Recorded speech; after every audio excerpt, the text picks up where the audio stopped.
종이 대단하죠. 종이 덕분에 이슬람에서는 이런 학문이 발전했다. 이슬람은 의학 관련해서 한마디 더 붙이면은 당시 이슬람은 즉 9세기 10세기의 이슬람은 이슬람 지역에서는 오늘날 우리나라의 의료보험과 같은 제도가 있었던 거예요. 그래서 그보다도 어떤 의미에서는 더 발전된, 그러니까 무료로 전 국민에게 의료 서비스를 하는 그런 이슬람이었습니다. 그 어떻게 재정이 유지되느냐고요? 이슬람의 법에 따르면은 부자들은 누구나 다 자선을 하게 돼 있어요. 그러니까 자기가 가지고 있는 재산, 자기 수입의 일정 부분을 반드시 바치게 돼 있어요. 그래서 그런 돈을 모아가지고 구호 사업을 하고 그런 돈을 모아가지고 이런 의료 사업을 할 수 있게 그렇게 돼 있는 것이 이슬람이었다. 그러니까 이슬람 하면 오늘날의 이슬람만 보면서 여러분이 그건 안 돼라고 생각할지도 모르지만 그건 물론 맞는 말이죠. 그러나 이슬람이 항상 그렇게 낙후된 것은 아니었다는 것도 기억하시기 바랍니다. 그 종이라는 것은 이제 르네상스 시대에도 엄청난 그 효과를 보는데요.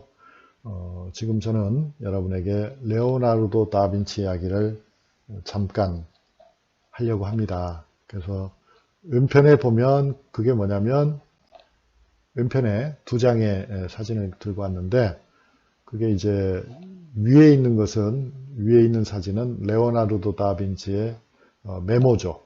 레오나르도 다빈치는 약 5만 장이나 되는 메모를 남겼다고 합니다. 그때 만약에 종이가 없었다면, 종이가 싼 가격에 보급되지 않았더라면 레오나르도 다빈치 같은 가난한 예술가가 어떻게 자기의 생각을 적어둘 수 있었겠습니까? 양피지? 불가능하죠. 양피지 몇 장도 살 돈이 없는데 그건 불가능하죠. 그러니까 이 종이라고 하는 것이 레오나르도 다빈치와 같은 천재죠. 르네상스 시대의 천재죠. 그런 천재에게 자기의 상상, 자기의 생각, 자기의 실험 계획, 자기가 본 것을 스케치할 수 있는 그런 어떤 공간, 이런 걸 준 거잖아요.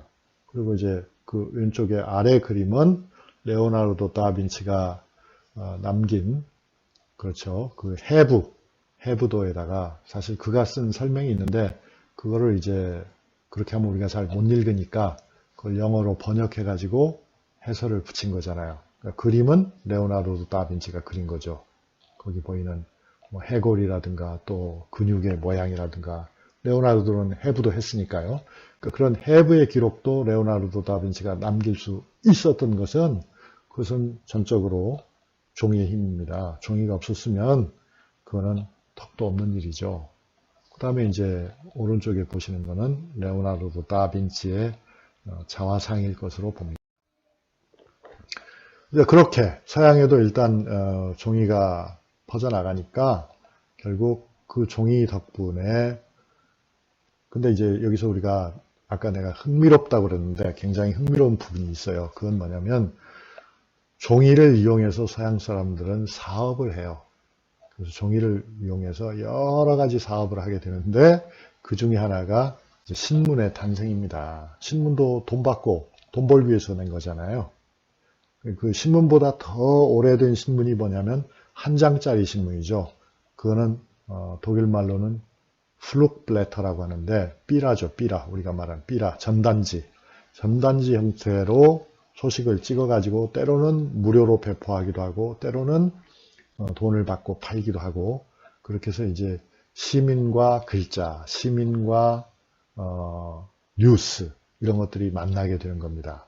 그리고 이제 그렇게 해서 조금씩 시민들이 지식의 생산과 유통에 관심을 갖게 되니까 그것이 결국 책으로 이어지는 거죠. 시민들이 좋아하는 책들을 찍어서 팔고 또 그 책의 내용 중에는 국가의 정책에 반대하는 또 정권을 비판하는 그런 내용들이 많이 등장함으로써 이제 서양 사회, 특히 프랑스처럼 자유로운 사회에서는 부르주아들이 성공적이었던 그런 사회에서는 시민들을 중심으로 한 혁명이 일어날 수 있는 분위기가 만들어진다.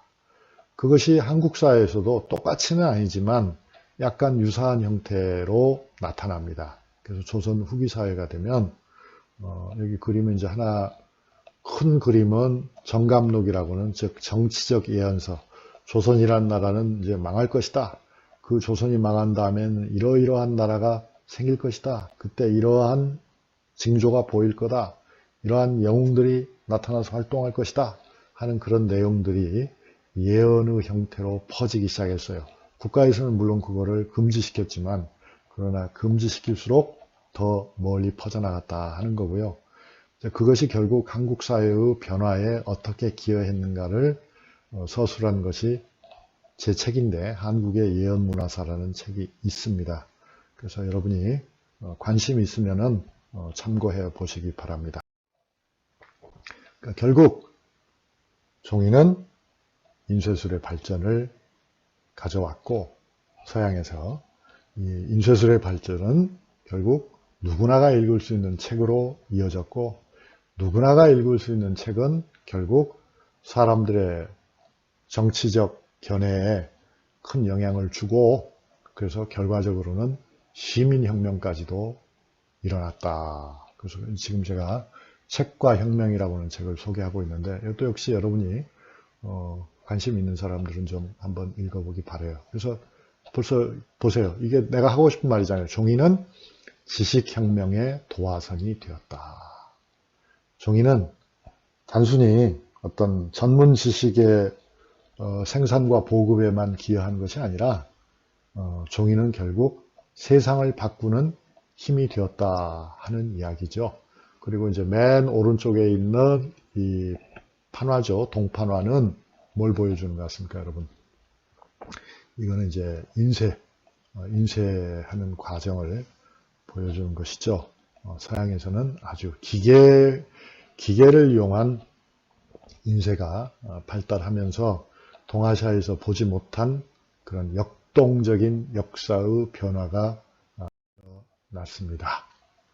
그런 내용을 참고하시고요. 그 다음에 이제 맨 끝에 과제는 이 강의 시작하면서 말씀드렸습니다만 이렇게 좀 해주셨으면 좋겠어요. 두 가지 부탁입니다.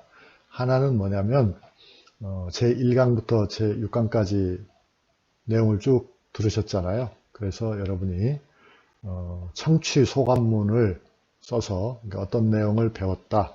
그 내용에서 어떤 것이 나에게 유익했다 하는 그런 내용이죠. 또 어떤 내용이 좀 더 궁금하다 하는 그런 소감문을 400자 이상, 그러니까 빈칸 포함한 400자입니다.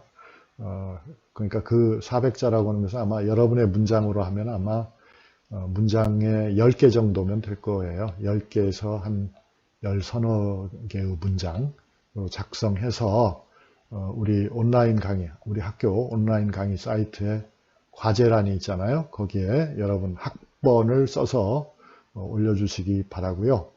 그 다음에 제가 그동안에 1강부터 5강까지도 계속 여러분에게 생각하기 과제를 줬었는데요. 그것도 역시 온라인 교육 사이트에 질문란에다가 매 강의에 하나씩 쓰는 것은 아니고요.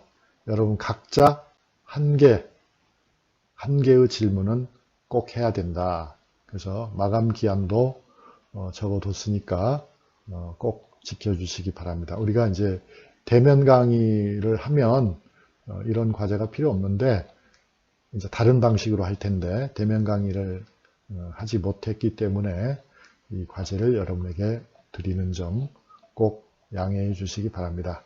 감사합니다, 여러분. 수고하셨어요.